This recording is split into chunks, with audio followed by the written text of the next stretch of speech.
Hi friends, it's Mindy. Welcome back. So we're going to start another fairy house today. This one is going to be called Max's Mushroom. And I decided this mushroom is also going to be quite simple, but it's going to be much larger than the last one. I'm really keeping it reined in to not get too detailed, but I thought let's go bigger on this one. We know about using a yogurt jar, a small jar. This time we are going to keep it simple, but we are going to use the sconce, which is from a light fixture, and I think I got this at a thrift store, and I think it was under $1. And I like to buy these glass pieces that are kind of modeled like this because then you can't see the battery operated light quite as well. So I think that's pretty slick if you can find textured glass, okay? So this is gonna be the base of our mushroom. And so it's going to be this area. So we need to build up the top of the mushroom, okay? This time also, I'm going to make a little bit of a platform because I think I want to put some grass and maybe some rocks on there. Not sure quite yet. I'm not sure on the coloration yet, but I know this is about what I want the basic mushroom to look like, okay? The first thing I'm going to do is I'm using a foam plate, okay? You could use cardboard or whatever you have. So the first thing I'm going to do is draw kind of an irregular circle around it. And then actually what I'm going to do is I'm going to draw the actual size, and then I'm going to go inside there and go just a little bit smaller so it has the place to sit, but we can still lift it up and set the mushroom on there, lift it up and put the light underneath, okay? So I'm going to cut this and glue it, and then I will be right back. Okay, so I've cut my little, looks like an egg white out. It's kind of rough. I just used my X-Acto knife. You could use a scissors. I actually have the drawing on the other side. So now what I'm going to do is I'm going to glue this on.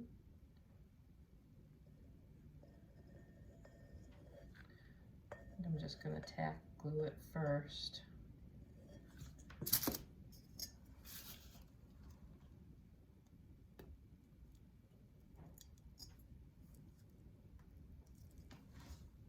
Okay, now it's on there, and then I'll go around and glue it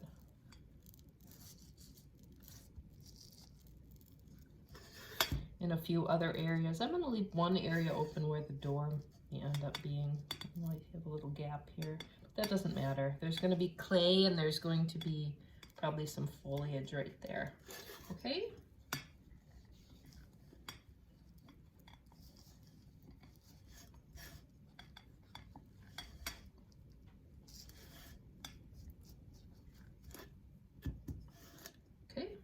Not real pretty, but this is what we have, okay? So it has a base now. Now we can actually start working on, always keep, you know, whatever your design is going to be close by, so you can keep referring back to it. So we know that we're probably going to have it start here. It's going to flare outward and go like this. So it's going to be pretty tall, okay? So I'm going to start with my coils right here.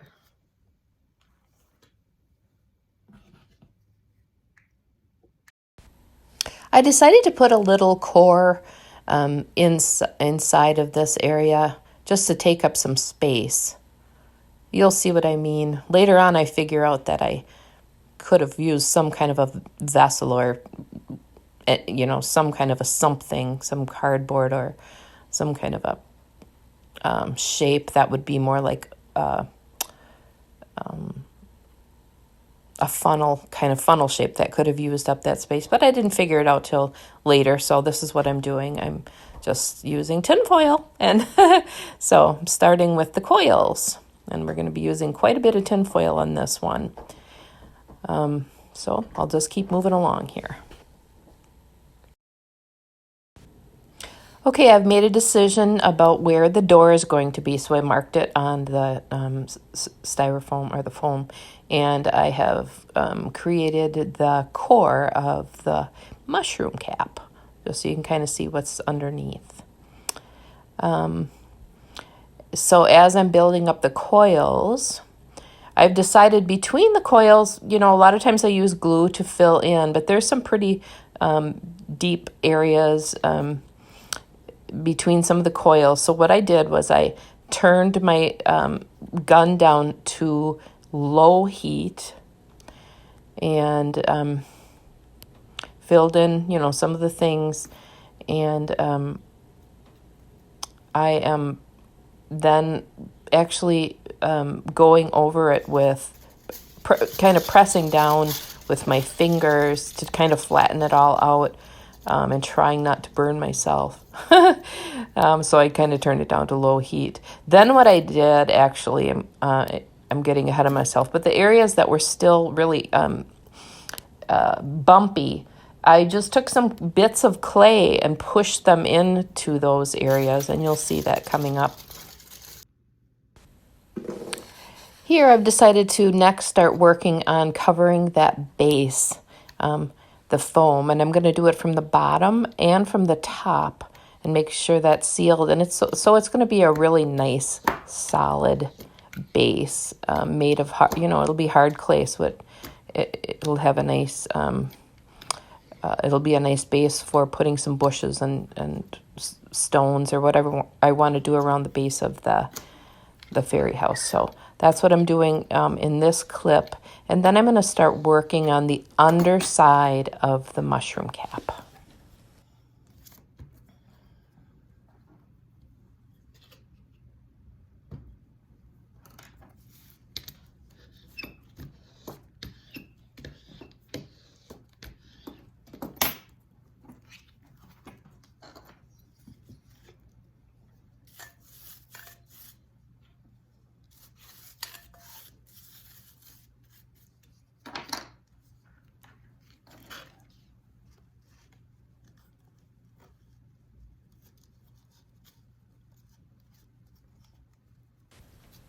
Sorry, I'm a little out of the frame here. Sorry about that.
So here you can see where I'm filling in blank spot, just smoothing over crevices, I guess. My intention was to just fill in some of them, but then as you'll end up seeing, I cover the entire roof, which is fine. It gives it a really nice base for the final product, the final roof application.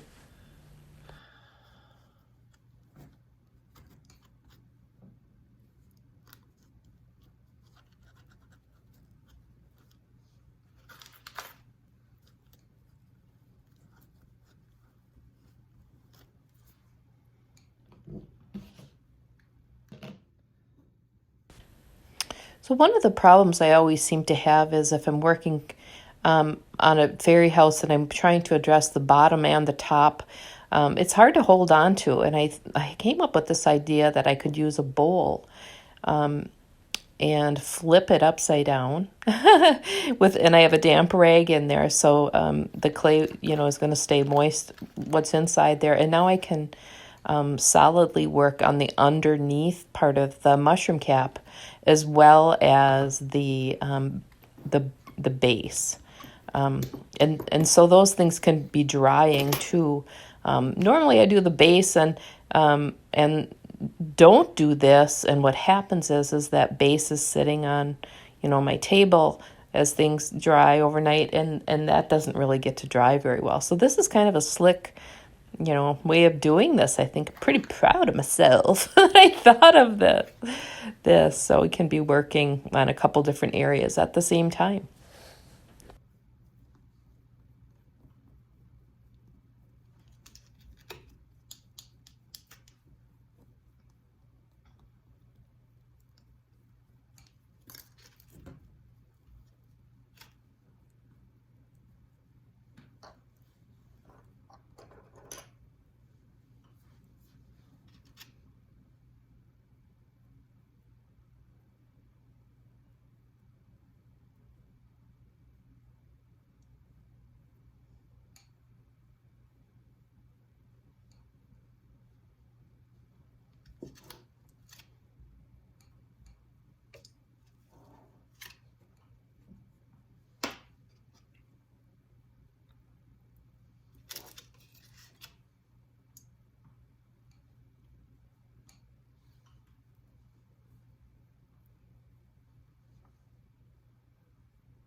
Again, I'm sorry I'm out of the frame here. I'm laying a flat piece of clay on the underside of the base and kind of pinching the top and the bottom together.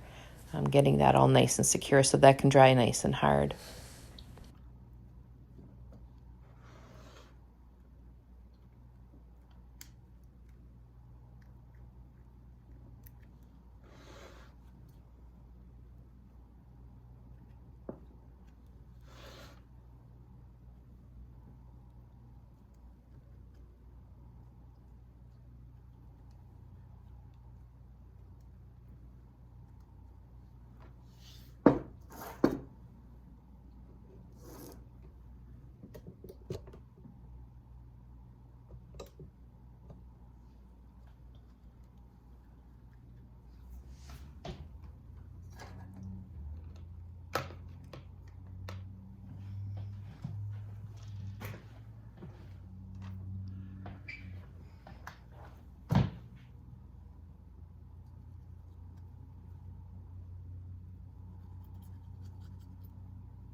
Okay, so I have the base trimmed and the underside of the mushroom done, so I'll flip it upside down to dry. And it's all dry. It's not pretty, but it's dry, and the base is hard, ready to roll.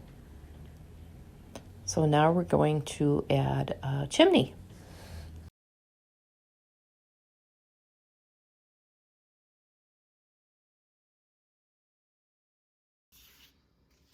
Okay, so I have just glued on what will be the chimney. It's just the inside roll from tin foil, believe it or not. So it's pretty sturdy. I kind of scored a hole in there, cut an angle on the roll and glued it in there. And actually for today,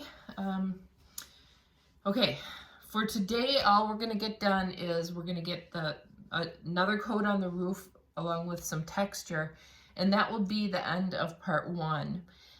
Or session 1, and then session 2 will be next week. I'll finish this house. I'm trying to get them done faster and not have to do them in 3 parts.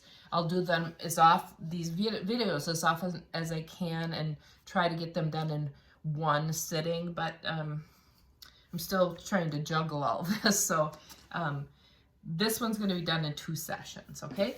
So what I did was I took little bits of of clay, and I worked them into I started working them into all the grooves, and then I ended up covering up most of it. And then it occurred to me that what I could have done is use some kind of a vessel, found some kind of a funnel shaped something for underneath that. Then I wouldn't have had to do so much building. But this is the way it ended up being, and I just learned something that I, could be looking for other pieces to use for maybe for the roof structure, and that makes sense, okay? So, as I have been saying all along, I'm going to learn right along with you.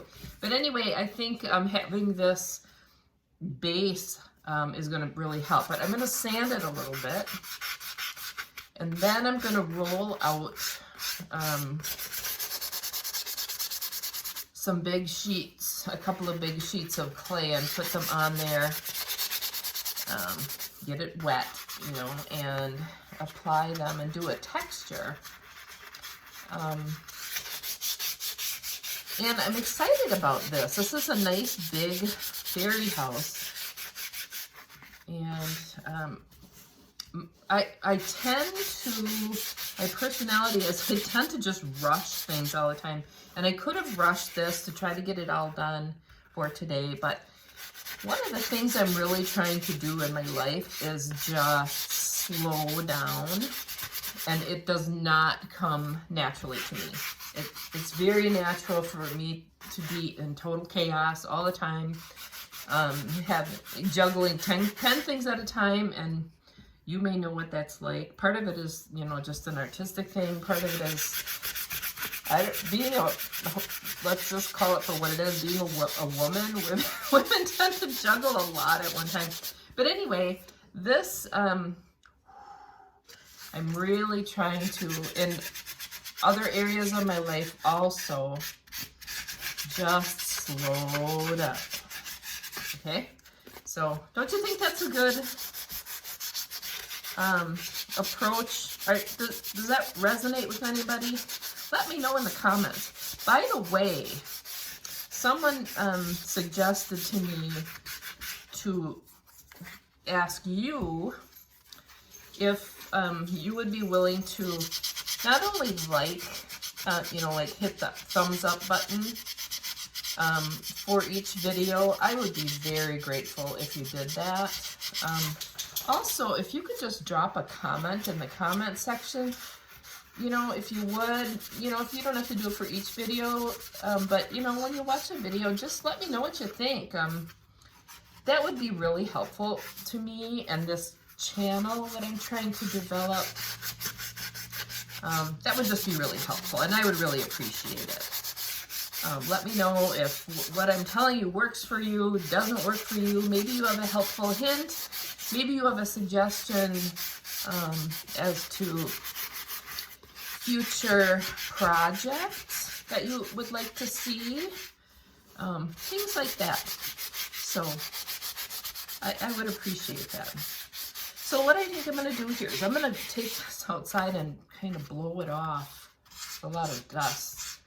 And then I'm going to wipe it down with a damp rag and then roll out the clay and get the roof on this baby. So how does that sound?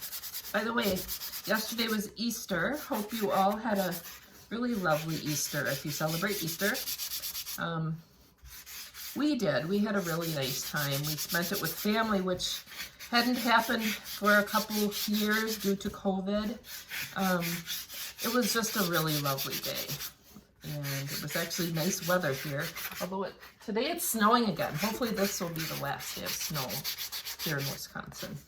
But okay, so I'm gonna clean off this roof and then I will be right back. Okay, so we're back. I'm gonna use my Vaseline trick because I want to get this clay really nice and uniform when I roll it. I'll probably have to do it in 2 or 3 sheets. We'll see. And rolling with the big rolling pin, it is really nice. And of course you're just up against the plastic so it doesn't get into the wood, but I should probably get a designated rolling pin, right? And actually, I think I may have a second one somewhere. So anyway, I'm gonna put that on my list. My mom is a big rummage sailor and she's always wanting ideas for what should she look for me? What should she look for me? And I you know, like to come up with things. It's really helpful too because she and her friend Jean, it's almost rummage sale season, and she and Jean, her friend, find lots of treasures for us. So yeah, I think a rolling pin. That's my next thing. Okay, so I have a piece of clay. Just gonna knead it into a ball and lay it out, and we'll get this party started.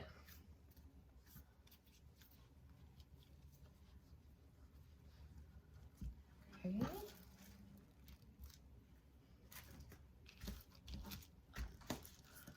See how this goes.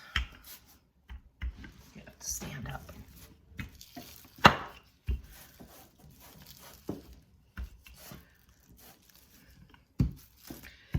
I've been feeling very domestic this weekend. For some reason, I just felt, I was thinking about one of my grandmas a lot, Grandma Matthews, who is Swiss, and I don't know if you saw on my channel, I posted a couple things.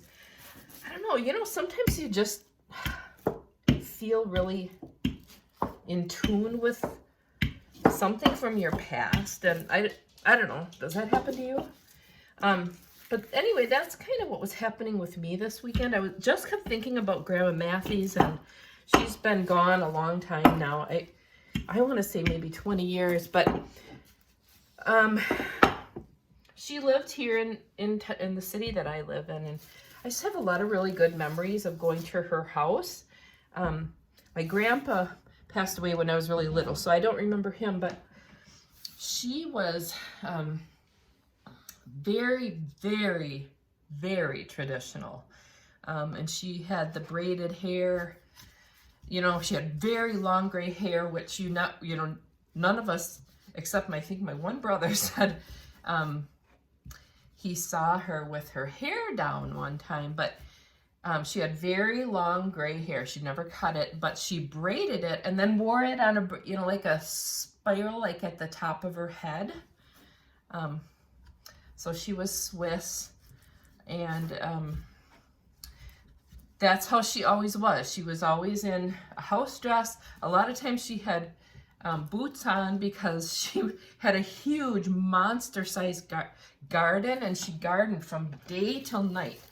And I'm not even exaggerating. I can't even tell you what a hard worker she was. I mean, and that went on till about 3 weeks before she died. But anyway, I remember so many cool things about her and being at her house. And some of the things she made for food, She used a lot of lard in her food, in her cooking, and always obviously fresh vegetables and fruits, because she, like I said, she had this monster garden.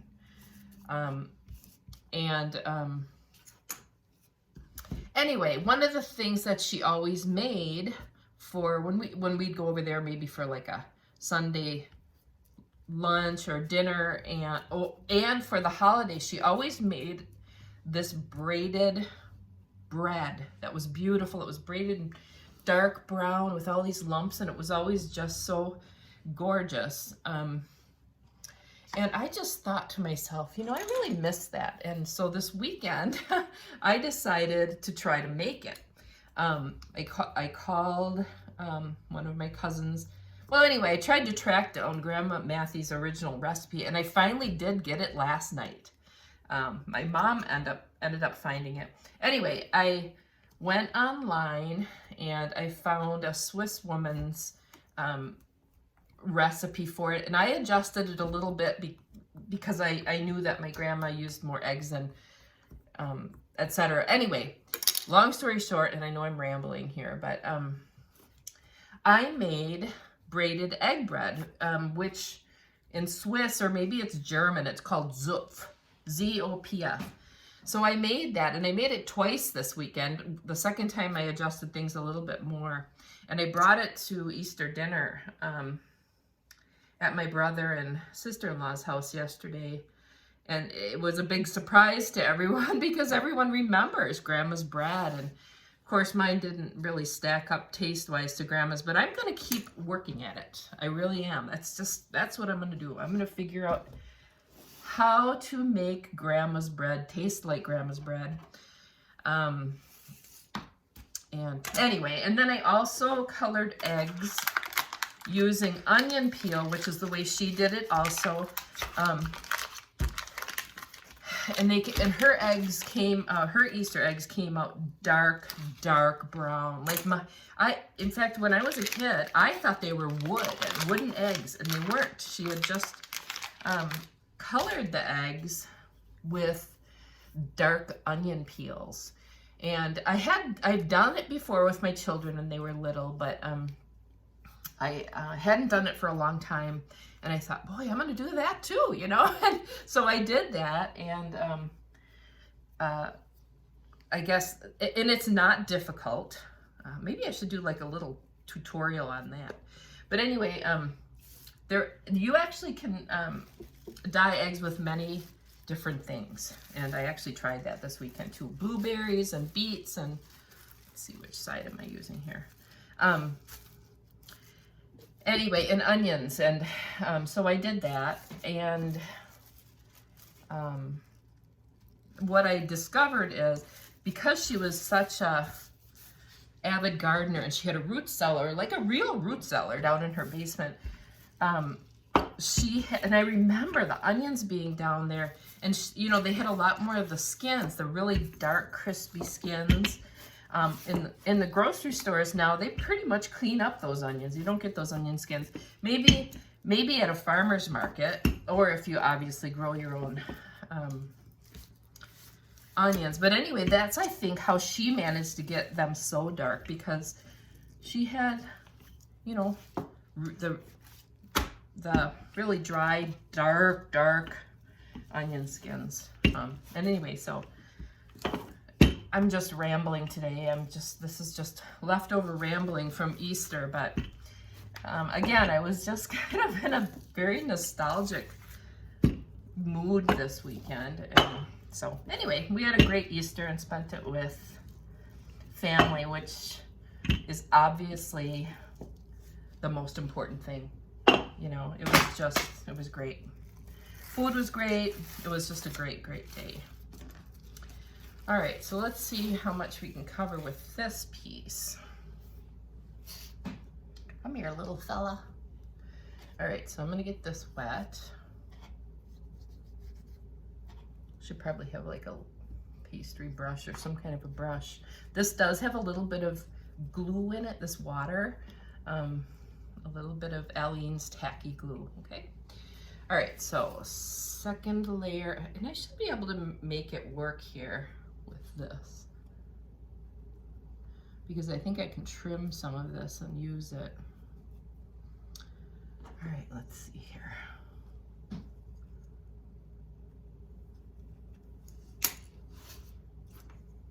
Yeah, that's gonna work. Let's see. Oh yeah, we're doing good here.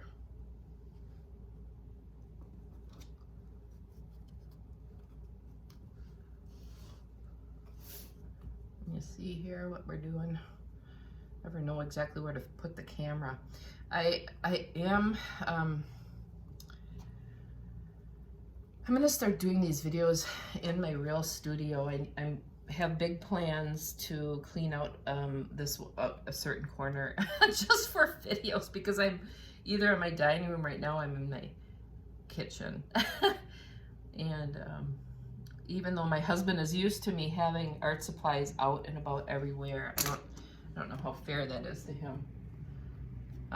So that's the plan. And then again, I mean, I'm just trying to figure out the best way to use this camera, and I have a couple different setups. Anyway, if you ever have any suggestions or you're not seeing something, sometimes I know that you can't see very well, only because when I look back, I say, oh boy, I was out of the frame. So I'm doing my best, but if you ever have any suggestions, just let me know in the comments, okay? Or call me up. All right, let's trim this.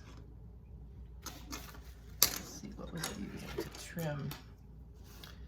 I'm gonna trim this back. So underneath it has all those I made it like kind of serrated, and I'm gonna do the same thing on the top, okay, on this one.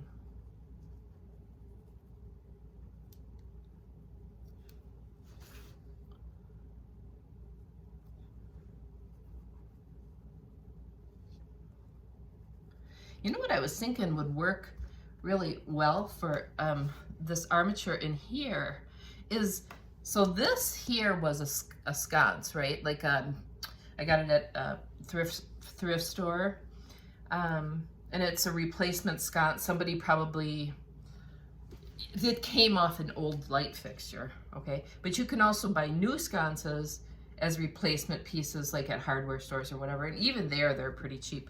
But some of the sconces are fluted like this, right? And from a light fixture, and maybe that would have been a perfect thing to have underneath here. That would have saved a lot of time, and I would have had a really nice, smooth substrate to be laying this clay on, but maybe next time, right? All right, yep, there's just one little piece I have to cover here. So this is working out well.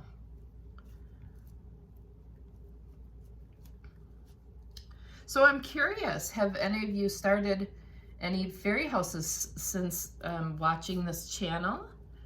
Let me know in the comments. I don't know if you can post any pictures in the comments, but if you can, please post a picture. I would love to see that.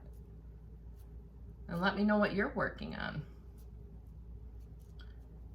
This air dry clay is just, it's so versatile, and I just love it. I'm so glad I discovered it. I wish I could just play with clay all day. Really. Okay. Slow down, Mindy. I don't think I'm gonna address the chimney. I'm gonna do that in the next video at the same time that I do the siding and the windows and all of those details. So that will be next week. But I'm very excited. I think this is going to be a really sweet fairy house.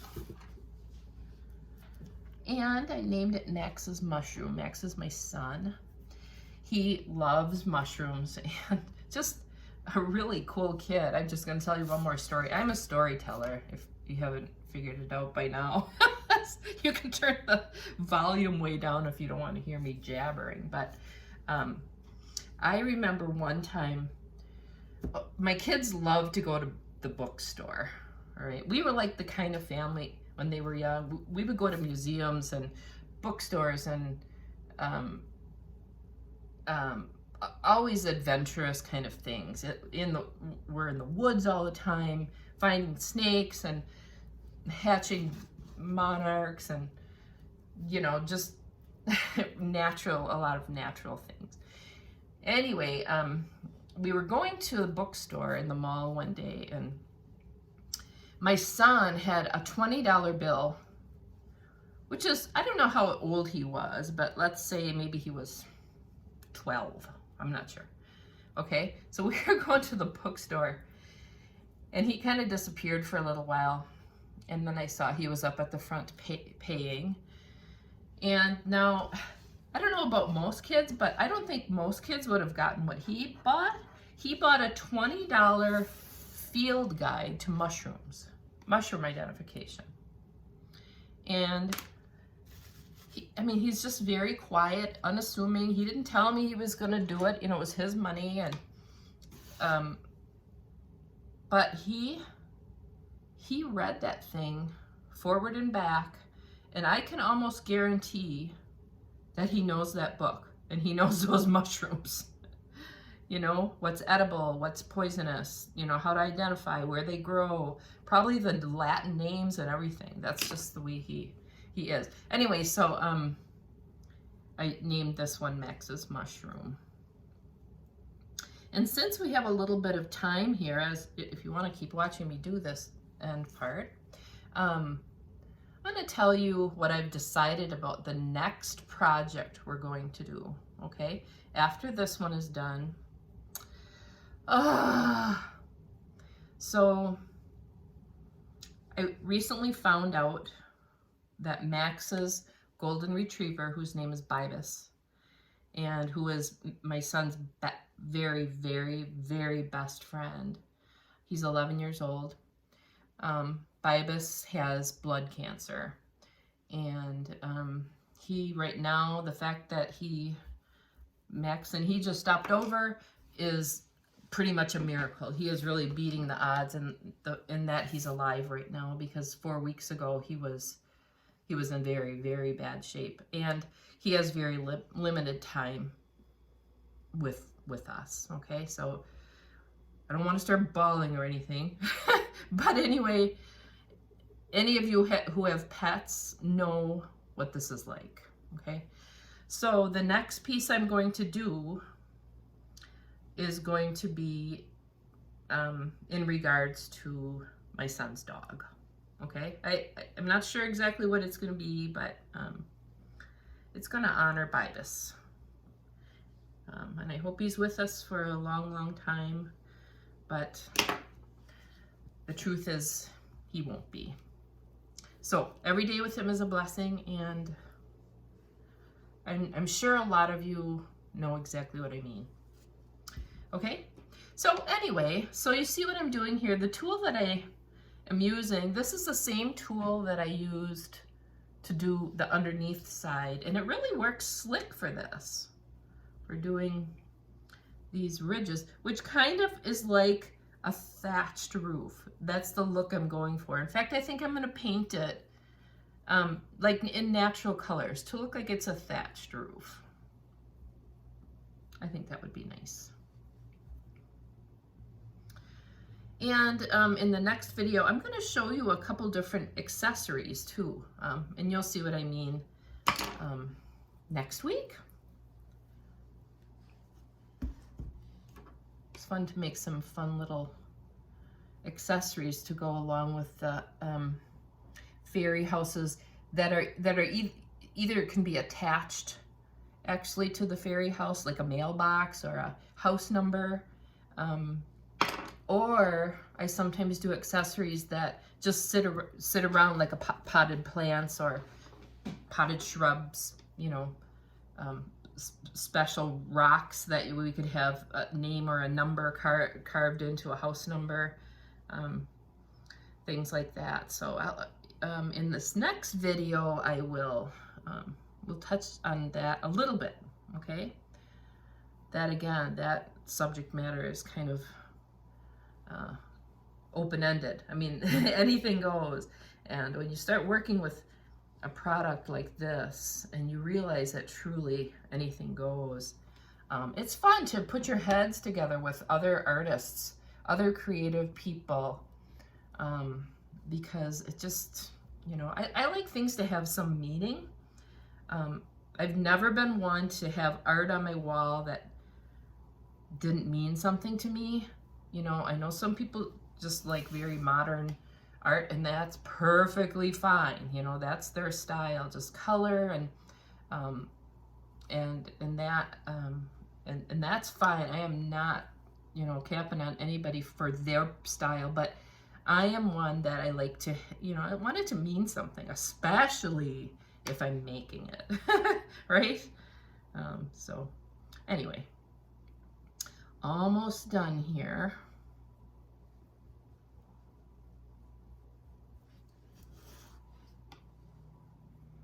Again, thanks for listening to me babble. I'm in a very babbly mood today. That's okay, right?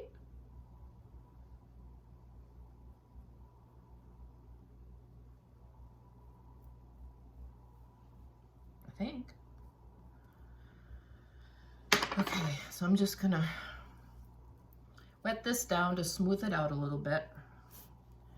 And once this dries, I'm gonna, you know, be able to sand it to refine it a little bit, and then we'll go from there. So this is as far as we will get today. What do you think? Oh, I think this is gonna be so cute. Okay, thanks for being with me. I really appreciate it, and I appreciate you, and I like hanging out with you. Have a good week, and I'll be back next Monday. Thanks for arting around with me.